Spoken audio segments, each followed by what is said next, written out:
really celebrate people of faith who have taken up the call that God has given them.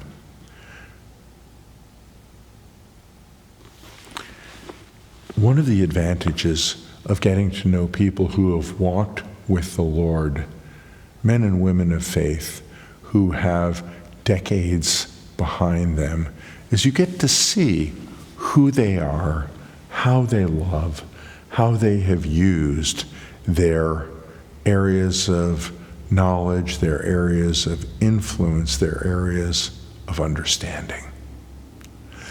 And many people who have done well in the Lord have ended up having impact and having influence on the people around them. Do not despise the fact that God may have planted you in the midst of a community where you don't see a lot of other people of faith, people of trust, people of belief in God who are like you. If God has put you in halls where the vast majority of people don't know God the way that you do, you have not been abandoned.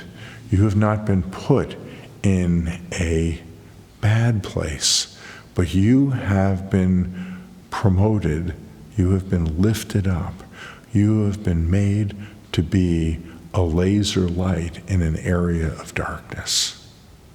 And if you look around, when you look to one side and when you look to the other, you realize that you are the one that God has put in there, and it feels a little lonely.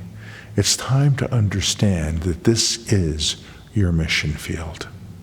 This is the place where the light needs to shine. This is a place where if people don't know about the Lord, if people don't know about God, it is time for you to unfurl your banner. It is time for you to speak of light. It is time to speak of life and truth. It's time for you to understand that whatever your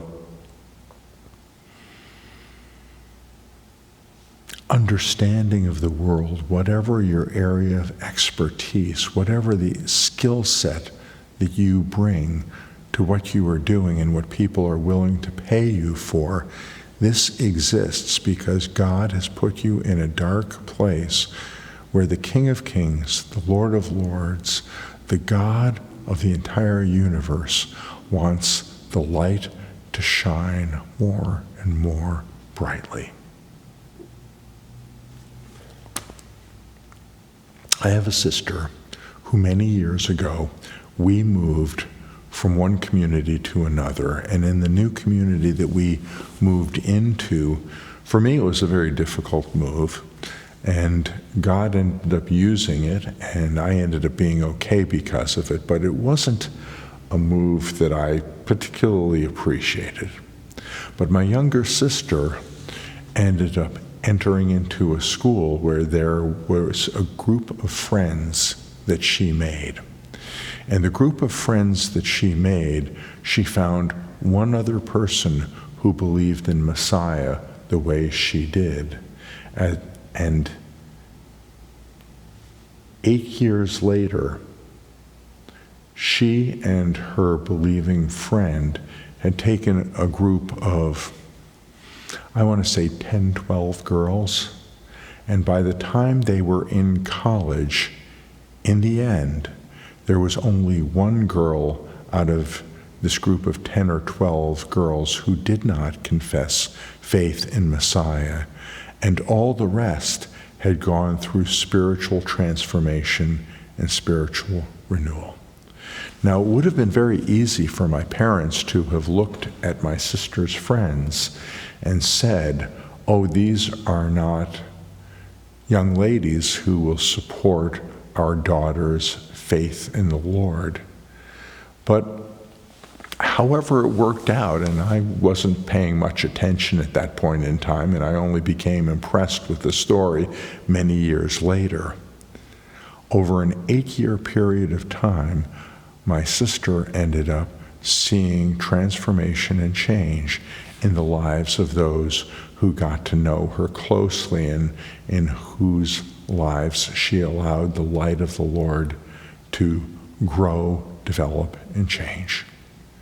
Now, I can't promise you that every story ends exactly the way that my sister's story ended. After all, if I'd had great success in that fashion, I'd be telling you the story of what happened to me, not the story of what happened to my sister. But nonetheless, it was close, it was personal, and it was real. And I just really want those who are walking with the Lord and who are walking in areas where it seems culturally and spiritually lonely to understand that you may be placed in an area where God desires to bring forth a harvest. And sometimes it's not a harvest, but it's a witness or a testimony. And sometimes people do come to faith in an extraordinary fashion, the way my sister saw when she was moving through middle school, junior high, and high school. But sometimes what ends up happening is the result is not as gratifying, but at the end of all of this, those who were there know that there was a person of grace, a person of strength, a person of light, a person of faith and truth who is in their midst. And they need to deal with what they've encountered. So I am excited about what God does in spreading his people through this present age. And I am for what you are accomplishing. Shalom.